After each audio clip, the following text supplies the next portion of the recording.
छत्तीसगढ़ में लगातार हो रही अपराध की घटनाओं को लेकर नेता प्रतिपक्ष धर्मलाल कौशिक ने भूपेश सरकार पर हमला बोला है। उन्होंने कहा है कि पिछले दिनों में अनाचार, लूट, हत्या, चाकूबाजी, डकैती की गंभीर घटनाएं हुई हैं। छत्तीसगढ़ में अपराध की घटनाएं लगातार बढ़ती जा रही हैं। मुख्यमंत्री और गृह मंत्री की मौनता कई सवालों को जन्म देती है। क्या यही है अपराध का नवा छत्तीसगढ़? कौशिक ने कहा कि प्रदेश में आज लोग सुरक्षित नहीं हैं। पंजाब के लिए कहा जाता है कि उड़ता पंजाब है, उससे बदतर स्थिति में छत्तीसगढ़ है। अपराधियों पर पुलिस का खौफ नहीं रहा, पुलिसिंग भी कहीं नजर नहीं आ रही। अपराधियों के हौसले इतने बुलंद हैं कि आम आदमी पूरी तरह से असुरक्षित हो गया है। बात बात पर जानलेवा हमला करना, लूटपाट, चोरी की घटनाओं में लगातार बढ़ोतरी होती जा रही है। शांत प्रदेश में अपनी पहचान बनाने वाला छत्तीसगढ़ अशांत हो गया है। नेता प्रतिपक्ष धर्मलाल कौशिक ने कहा कि बिलासपुर जिले में अपराध पर अंकुश लगाने में पुलिस प्रशासन पूरी तरह से नाकाम है और जिस तरह से आपराधिक घटनाएं पूरे प्रदेश में घट रही हैं, शांत प्रदेश अब अशांत प्रदेश हो गया है। पिता द्वारा 4 वर्षीय पुत्र की हत्या की घटना ने सबको झकझोर कर रख दिया है, तो अब सरेआम एक युवक की चाकूबाजी में मौत हो गई, तो यह सवाल उठने लगा है कि आखिर कानून व्यवस्था को लेकर किस तरह के कदम उठाए जा रहे हैं। सरेआम युवक की हत्या से इलाके में दहशत का माहौल है। उन्होंने कहा कि बिलासपुर जिला बढ़ते अपराध से आम जन में भय का वातावरण है। यदि बिलासपुर जिले में अपराध के ग्राफ पर बात करें तो 2019 में हत्या के 45 मामले, आत्महत्या के 460 मामले और बलात्कार के 110 मामले दर्ज हुए हैं। वहीं 2020 में हत्या के 52, आत्महत्या के 449 और बलात्कार के 68 मामले सामने आए हैं। 2021 में हत्या के 40, आत्महत्या के 480 और बलात्कार के 145 मामले बिलासपुर जिले में मिले हैं, जो बेहद ही चिंताजनक है।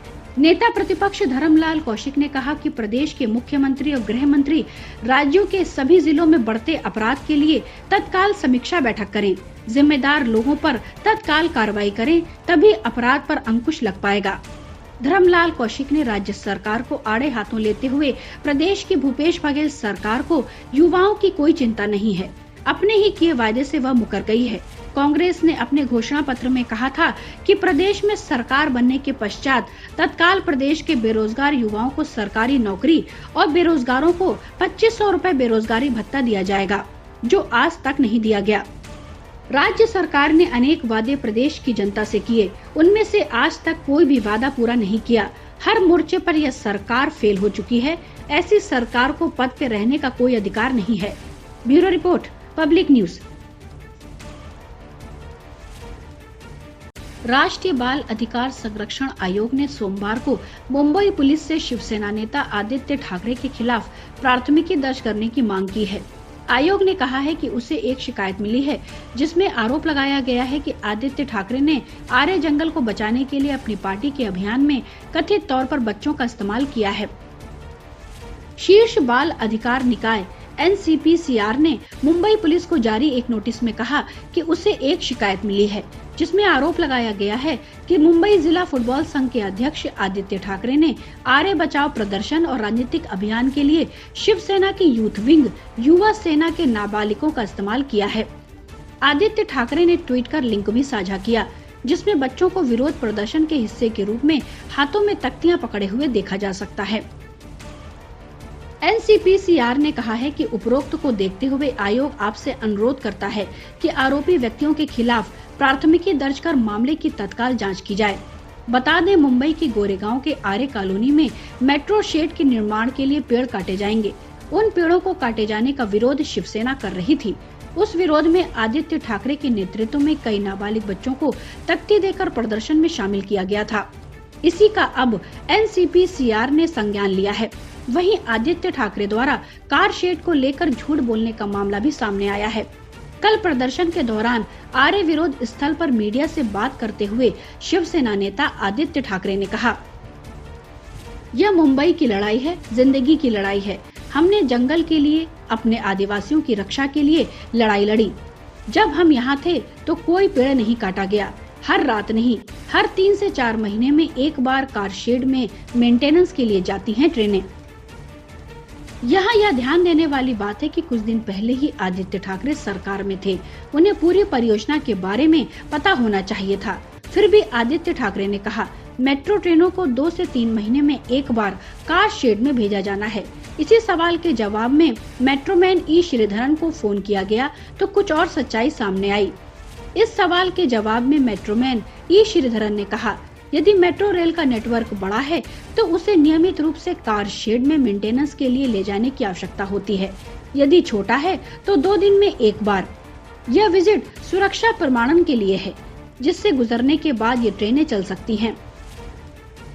श्रीधरन के अनुसार ये बयान मेट्रो रेल को कार शेड में 2 से 3 महीने में एक बार जाने की जरूरत है सरासर गलत है। Bureau report, public news.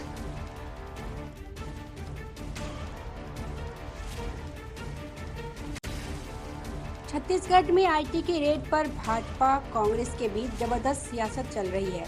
आयकर विभाग की रेड के बाद चर्चा में आए सूर्यकांत तिवारी को लेकर रोज नए खुलासे हो रहे हैं। कांग्रेस प्रवक्ता आरपी सिंह द्वारा भाजपा नेताओं के साथ सूर्यकांत तिवारी की तस्वीर जारी करने के बाद पूर्व मुख्यमंत्री डॉक्टर रमन सिंह ने ट्विटर पर एक वीडियो जारी कर प्रदेश सरकार पर फिर हमला बोला। उन्होंने कहा कि भूपेश जी प्रायोजित खबरों से कोयला घोटाले का सच नहीं छुपेगा। रमन सिंह ने कहा कि जब 28 अगस्त 2021 को आप अपनी कुर्सी बचाने के लिए सारे विधायकों मंत्रियों के साथ दिल्ली के चक्कर लगा रहे थे, तब उस प्लेन में कोल माफिया सूर्यकांत तिवारी क्या कर रहा था? सूर्यकांत क्या आपके लिए लूट का एटीएम है? रमन सिंह ने कहा कि प्रदेश के मुख्यमंत्री सचिवालय की उप सचिव और करीबी सूर्यकांत तिवारी के यहाँ आईटी रेड के बाद तिवारी से भाजपा के नेताओं की नजदीकी की खबर दिखाई गई। रमन सिंह ने कहा कि मैं कुछ ऐसे दस्तावेज दिखाऊंगा जिससे दूध का दूध और पानी का पानी हो जाएगा। यह वह पेपर है जिसमें 28 अगस्त 2021 को भूपेश बघेल अपने सभी विधायकों के साथ दिल्ली से प्राइवेट प्लेन से रायपुर लौटे थे। आश्चर्य की बात यह है कि प्लेन में कोल माफिया सूर्यकांत तिवारी बैठे हैं। वह 19B नंबर की सीट पर बैठा था। आखिर सूर्यकांत तिवारी इस प्लेन में क्या कर रहा है? क्या भूपेश बघेल की सहमति पर वह बैठा था? क्या भूपेश बघेल कोयले के पैसे से अपनी कुर्सी बचा रहे हैं? क्या सूर्यकांत तिवारी सभी विधायकों को भूपेश बघेल के निर्देश पर दिल्ली ले गया था? इन सभी प्रश्नों का सीधा संबंध भूपेश बघेल से है, जिसका जवाब उन्हें देना पड़ेगा। आयकर विभाग की रेड के बाद चर्चा में आए सूर्यकांत तिवारी ने एक ऐसा खुलासा किया जिससे छत्तीसगढ़ की राजनीति में सियासी भूचाल आ गया। सूर्यकांत तिवारी ने दावा किया है कि छत्तीसगढ़ में सत्ता पलट की साजिश रची जा रही थी। आईटी ने दबाव बनाया कि सीएम सचिवालय की उप सचिव सौम्या चौरसिया का नाम छापे में जोड़ दूं। उन्हें 40-45 विधायकों की सूची बनाने को कहा गया ताकि विपक्षी विधायकों के सहयोग से प्रदेश में सरकार बन जाए। महाराष्ट्र के एकनाथ शिंदे की तरह सूर्यकांत को छत्तीसगढ़ का नया मुख्यमंत्री बना दिया जाएगा। मुझे आयकर के अफसरों ने गलत बयान देने के लिए दबाव बनाया, लेकिन मैंने गलत बयान नहीं दिया। बता दें कि आयकर विभाग ने 30 जून को कोयला परिवहन के व्यवसाय वाले कारोबारियों एवं सीएमओ दफ्तर में पदस्थ उप सचिव के घर आईटी ने दबिश दी थी। आईटी की टीम ने रायपुर, भिलाई, रायगढ़, कोरबा, बिलासपुर, सूरजपुर जिले में 30 से अधिक घर और दफ्तरों में सर्च अभियान चलाया था। आईटी ने रायपुर में सूर्यकांत तिवारी, कोयला व्यवसायी हेमंत जायसवाल, लक्ष्मीकांत तिवारी, ठेकेदार अजय नायडू, ट्रांसपोर्टर रिंकू सिंह, उप सचिव सौम्या चौरसिया सहित इनके कई रिश्तेदारों के यहाँ छापा मारा था। आयकर विभाग को 200 करोड़ की संपत्तियां, 9.50 करोड़ कैश एवं 5 करोड़ की गोल्ड एवं ज्वेलरी मिली है। इस मामले को लेकर छत्तीसगढ़ में भाजपा एवं कांग्रेस के नेता एक दूसरे पर हमलावर हैं। Bureau report, public news.